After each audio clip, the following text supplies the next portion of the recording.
Today we are going to be talking about fragments and run-ons. These are sentence problems that can be easily fixed if you're able to identify the issue. So occasionally you'll be reading along and it may look like a sentence because it has a capitalized word at the beginning and a period at the end.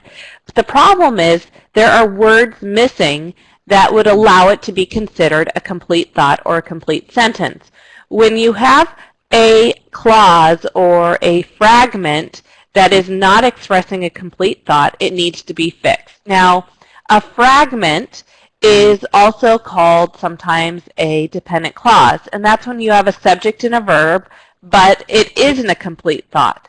It's confusing because there is that subject and verb, but usually there's some word in there that leaves the reader hanging, just like in this picture here. You might have someone on a cliff who's dangling there needing help. So we're going to learn how to fix those fragments, but the main thing is that you need to first be able to identify when you have a fragment. Take a look at this slide here. If we study hard. Huh? I don't get it. If we study hard, what?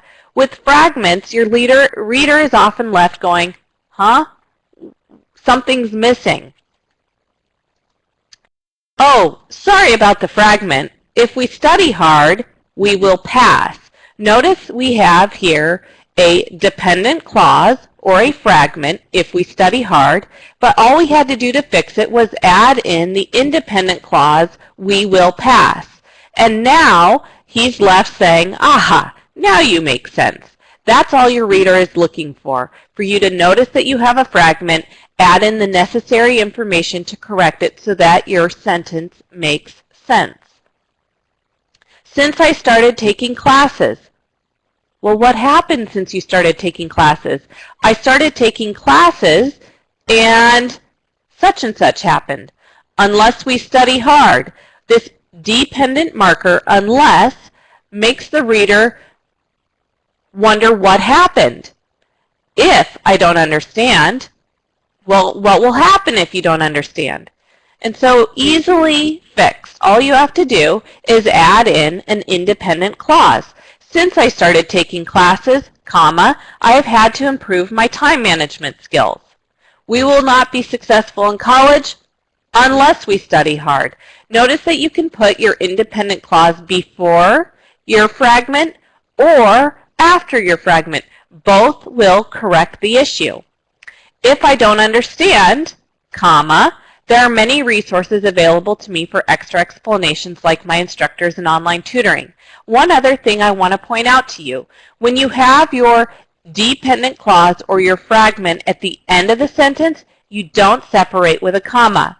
When it comes at the beginning of a sentence, you put a comma after it. Now, we also sometimes have missing verbs which can create a fragment.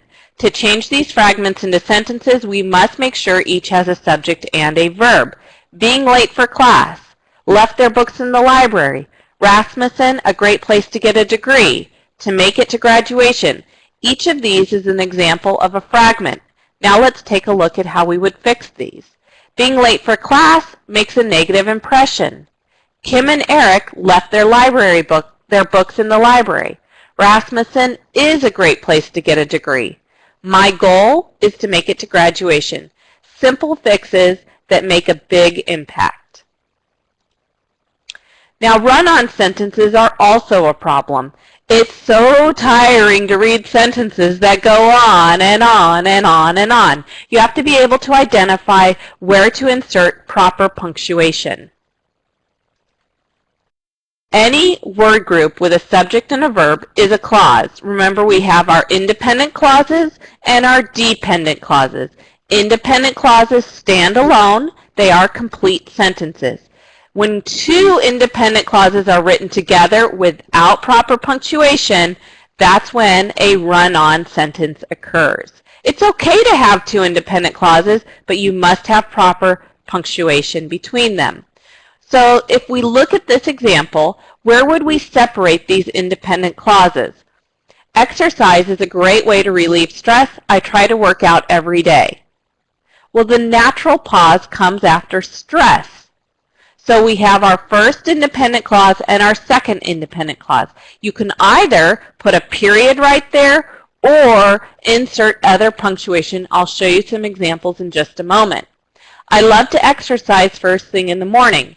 It gives me more energy for the rest of the day. Right now, this is a run-on sentence because we've added two sentences, two complete thoughts together into one sentence, and it is not properly punctuated. You need to either add a period and capitalize it, or I'll show you another way we can fix that in just a second. So, end punctuation is the first and most simple way to correct a run-on sentence. Put a period, start a new sentence. Put a period, start a new sentence.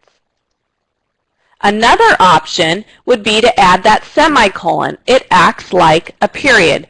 The only thing to keep in mind when using a semicolon is that both of your independent clauses have to be related. They have to be about the same idea. You can't be talking about exercise in your first independent clause and then totally switch gears and talk about going to an amusement park. They have to be somehow connected or related in order for you to use a semicolon between them. We also can add in a coordinating conjunction. Remember our fanboys, for, and, nor, but, or, yet, so? We can add a coordinating conjunction between two independent clauses to create a correct complex sentence without a run-on. So exercise is a great way to relieve stress, comma, coordinating conjunction, so I try to work out every day. I love to exercise first thing in the morning, comma, for it gives me more energy for the rest of the day. Remember to put that comma in front of your coordinating conjunction, and then you can easily combine two independent clauses. The fourth way to correct run-ons is to add in a dependent marker word such as since, when, as, after, while, because. There's a whole list of dependent marker words. Since exercise is a great way to relieve stress, I try to work out every day. Now what we've done is we've added a dependent clause with an independent clause as a way to correct our run-on sentence. I love to exercise first thing in the morning because it gives me more energy for the rest of the day. When you have a dependent clause at the end of the sentence, no comma between your independent clause and your dependent clause. When your dependent clause comes at the beginning of the sentence, we put a comma at the end of the dependent clause and then a period at the end of the independent clause.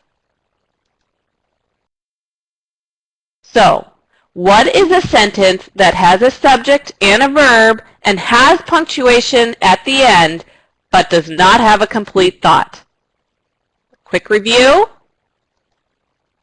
Is it a rambling sentence, a run-on sentence, or a sentence fragment? You are correct. The answer is sentence fragment.